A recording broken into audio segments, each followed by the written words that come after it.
Hello guys, welcome to our channel GTV Tech. So meron naman tayong panibagong video sa ating Microtech tutorials. So first is tuturuan ko kung yung mga baguhan natin dyan na nag-express configuration parating sa ating piso Wi-Fi. Gagamitin natin as a VLAN. So meron ako ditong na-config. I-reset ko po siya para makita nyo as fresh po siya. So punta tayo dito sa system.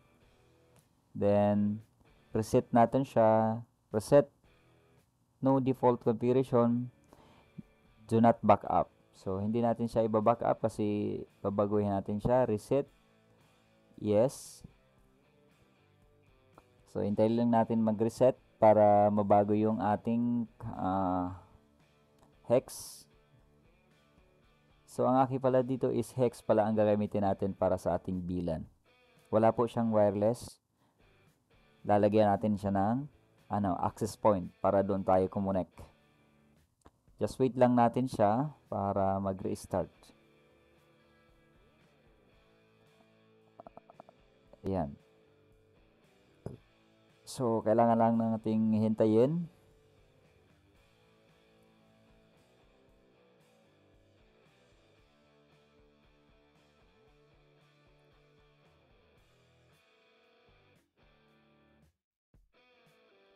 Wait lang natin siyang mag-reconnect. So, ayan po. Nag-connect. Wait lang.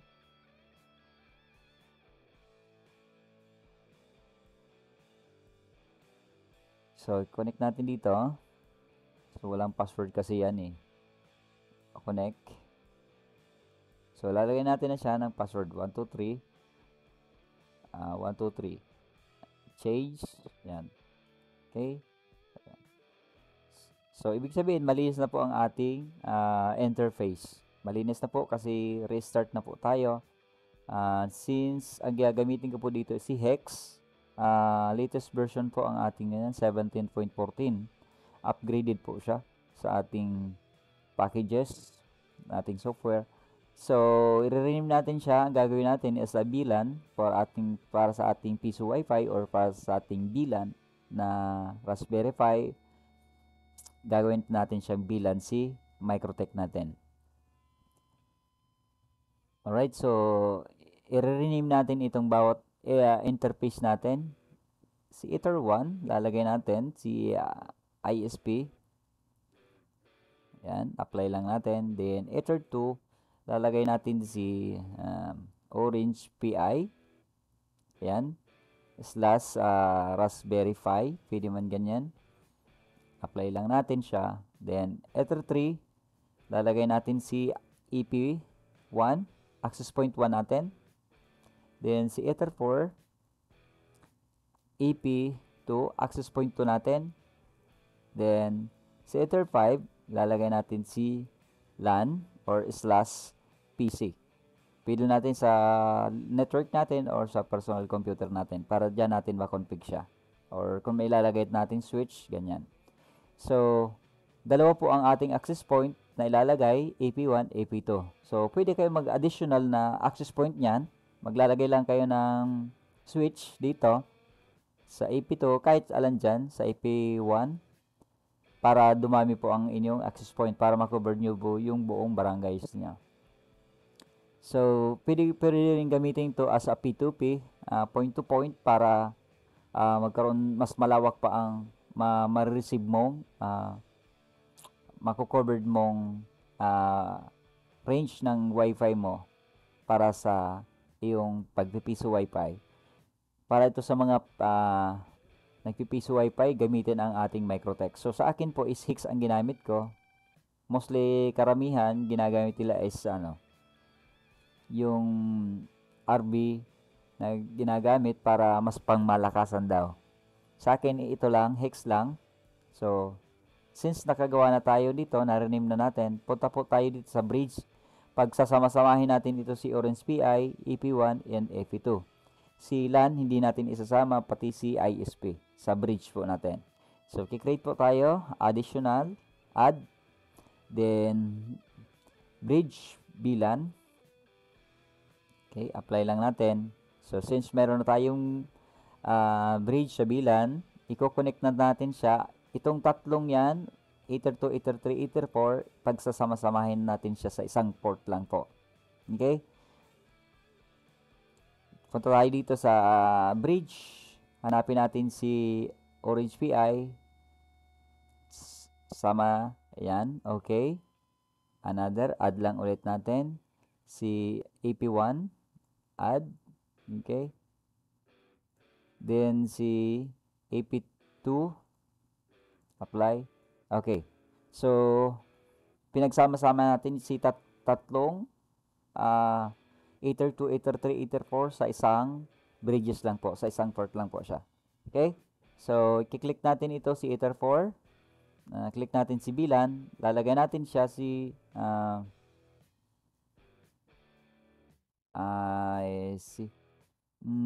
lalagay ko is 13. Sa iba po is 22 ang ginagamit. Sa akin is 13 kasi naka-default po yan sa LPB or sa Piso Pi. Sa Piso Pi is 22. Then sa LPB is 13. So sa akin is 13 kasi mostly ginagamit kong mga board is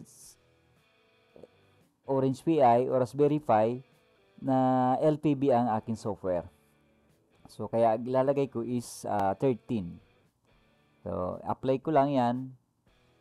Yan.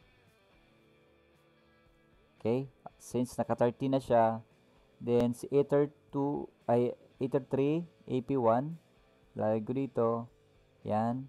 Bilan is 13 also. Then apply. Okay. Then ito si Ether 2 Orange Pi or Raspberry Pi. Ayan na natin si Orange Pi kasi hindi naman natin siya sa 13. Dito po siya si dito si access point 1, access point 2 para doon siya kukonek sa kasi dito sa Orange Pi ililipat natin si 13. Hindi na natin siya i-configure as 13 kasi meron na siyang bilan mismo sa loob niya. Siya na mismo ang magsiselect ng 13 or 22. Okay?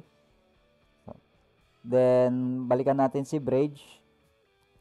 Ito po yung tatlo. Itong port na yan, nakalagay sa isang bridges lang po. Check natin ulit si bridge. Ayan, naka-bridge 1, naka-bilan. Sa bilan natin. Check natin ito sa bilan filtering. Para ma-filter natin siya. Okay? Apply. Okay. Since ito na po, may bridge tayo sa port. Then, punta tayo dito sa bilan. Then, sa bilan po, mag-add tayo dito. Bridge bilan, bilan ID natin. Lalagay natin 13 kasi 13 lagay ko. So, itatag ko po si Ether 2. Okay? Hindi natin isasama si EP1, EP2, then si ISP. Kung nakikita nyo, hindi natin isasama si Ether 2 dito sa Ether 3, Ether 4, Ether 5. Since kahit magsama-sama sila sa isang bridge, pero pagdating po dito sa tag, only Orange Pi o Raspberry Pi lang po ang ating nakatag. Si untag naman, i-untag naman natin si Ether 3, Ether 4, then si ISP. Okay. Sa tag po is ito po yung ibig sabihin, dito natin siya i-connect galing doon sa ating connection po siya galing sa Ether 1 natin papunta rito sa Ether 2 Ether 2 natin papunta po dito sa Orange Pi natin. Okay? Orange Pi natin. Since ito si hex natin yung port ni Ether 2 pupunta po dito kay Orange Pi o Raspberry Pi. Then ito si Ether 3 nakaantag po. Hindi pwedeng magsama-sama sila kasi parang wala rin kung nakatag din ito si Ether 3, Ether 4, din si ISP. Parang useless po ang iyong configuration para dito sa Orange Pi kasi si ISP1, lulusot po yung internet dito kay EP1 and then EP2. Okay? Naintindihan niyo po? Ganun po ang setup niya. Kaya i-untag natin para hindi siya sumama doon. Para separated po siya. Para dito sa ISP, dito yung internet natin. Then, yung internet natin, yung Ether 2 papunta doon sa Orange PI nyo. Then, ito si, instead na doon kayo maglalagay ng access point doon kay Orange PI, hindi na po. Nandito na lang kay Hex na maglalagay ka ng access point. AP1, then AP2. So, ganyan po ang setup natin. Okay? So, ito lang po ang tatandaan nyo. Ito kasi ang pinaka number 1 or configuration para ma-specify niyo po yung configuration. Kasi dito, pag nagkamali ka rito sa tag, untag dito, sa setup na to, hindi po gagana ang configuration mo. Okay? Apply lang natin. Okay. So, since may nakalagay dito, Ether 3, ay Ether 1, ISP not sa average port. Okay. Tama. Si ISP, wala naman po talaga siya sa bridge. Hindi naman talaga siya kasama sa bridge. Alright? So, maglalagay na tayo ng default gateway ng ating LAN or PC. Then, lalagyan natin ito si Orange PI or sa ating bridge po. Okay? IP address. Maglalagay tayo. Say for example, lalagyan natin si Orange PI ng default gateway 10.0.0.1 slash 24. Okay? Then, hanapin natin si bridge po. Okay? Si bridge po. Ayan, bridge LAN. Apply lang natin. Okay. Add. Lalagay natin si 22.0.0.1 slash 24. Then, hanapin ko si PC or si LAN. Okay. So, magka-separate po sila ng default gateway. Default gateway ng ating bridge is 10.0.0.1. Then, si Ether 5, si LAN, PC natin 22.0.0.1 slash 24. Yan po ang default gateway niya. So, pag nagko-connect po sa ating Orange PI, ang default gateway niya is 10.0.0.1. Alright, so, nakagawa na tayo ng address list. So, punta po tayo dito sa IP ulit. Lagay natin dito sa DHCP client. Kukunin na natin si ISP. Add lang natin ISP, apply. Okay. So, meaning to say is bounded na po siya. Ibig sabihin, mayroon na yan pumasok na po yung ating internet. ISP natin. So, next po is pupunta tayo dito sa DNS. Lalagay natin si Google DNS 8.8.8.8 8.8.4.4. Then, mag-add pa tayo para sigurado 1.1.1.1 para doon sa Google natin. So, sa player natin. Then, click natin itong allow remote request. Apply. Okay. So, meron na tayong DNS pati client. So, magko-connect na tayo dito sa IP firewall natin. Dito tayo sa NAT para makita natin kung may internet na siya. Dito tayo sa general, source NAT, unchain natin source NAT. Then, out interface, hanapin natin yung ISP natin. Yan. Para pumasok po siya. Then, sa action is masquerade. Apply. Okay. So, meron na tayo. Try nga natin siya sa terminal. Login, admin. Oh, bakit ganyan?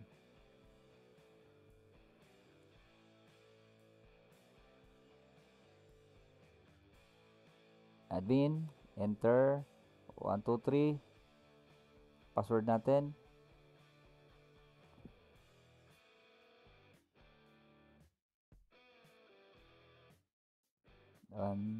Ano, 1, 2, 3, or walang password. Login field, incorrect username and password, too many failures. Ulit natin. Admin, then 1, 2, 3, 1, 2, 3, ayaw mag-password. Login, admin, ayaw mag-password siya. So, wag muna natin. So, ano pang kulang natin? Ilalagay natin. So, i-disconnect ko po ito sa aking wifi kasi naka-wifi ako eh. Ayan po. So, kukonect natin dito ay punta tayo dito sa DHCP server para magkaroon na tayo ng LAN network natin. DHCP, lalagay natin si LAN PC para magkaroon tayo ng connection. Next natin, next lang natin. So, ayan po, meron tayong internet. So, ayan nga, titingnan natin siya sa internet natin. Ayan, connection natin, status, details. So, ibig sabihin, 22.0.0.1 ang ating default gateway. So, ibig sabihin, mayroon na yan na internet. So, try nga natin siya dito sa terminal ulit. Try nga natin siyang admin. 1, 2, 3. Bakit ayaw mo? Bakit ayaw niya mag-password? Siguro kailangan mag-restart muna nito. So, ibig sabihin, mayroon na siyang net talaga yan. Yan, mayroon na siyang net. So, try nga natin dito. Speed test natin. So, ayan po, mayroon na talaga siyang net. Kaso hindi lang ako makapag-password, hindi natin makita sa terminal natin kung meron siyang packet na dumadaan. So, ibig sabihin, meron na tayong connection para sa ating LAN, sa ating dito sa ating LAN PC. So, i-create naman natin si bridge VLAN ng ating connection. Lalagyan natin siya. Then, apply ulit tayo. IP, DHCP server. Since meron na po si PC LAN, mag-add ulit tayo ng server kay dito sa bridge VLAN. Okay? Then, DHCP setup, hanapin lang natin si bridge VLAN. Bakit hindi ko pa sinelect si Orange PI? Si bridge VLAN po. Si bridge VLAN. Next.